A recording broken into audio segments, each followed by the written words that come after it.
तर नमस्कार मंडळी, आज आहे उज्जैन ट्रिपचा पहिला दिवस. सकाळी 7ला बरोबर आपण कोल्हापुरातनं पिकअप केला सगळा.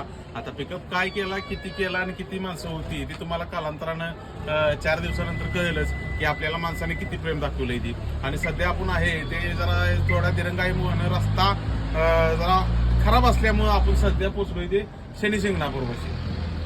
म्हणजे आता इथून किती राहतंय सरासरी छत्रपती संभाजीनगर सरासरी इथून आता छत्रपती संभाजीनगर राहते 70 किलोमीटर आणि त्यानंतर आपली सगळी रूमची अरेंजमेंट तिथे केलेली आहे. आता काही जण म्हणतात की एवढे कॉस्टिंग का, तर तुम्हाला सगळ्या ह्या जी सर्व्हिस दिलेली आहे मी ते आता जेवढे पण मी आता व्हिडिओच्या शेवटी दाखवणारच आहे की कुठल्या भागातली माणसं आहे ती, काय आहे ती, किती जणांनी माझ्यावर प्रेम दाखवलं, तर या सगळ्या गोष्टी तुम्हाला बघायला मिळणार आहेत. आणि 18 आणि 25चं अजूनही बुकिंग चालू आहे. लवकरात लवकर तुमचे सीट बुकिंग करायची तर करून घ्या.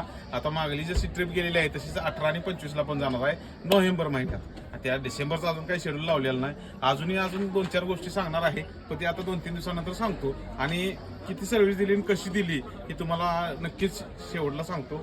धन्यवाद.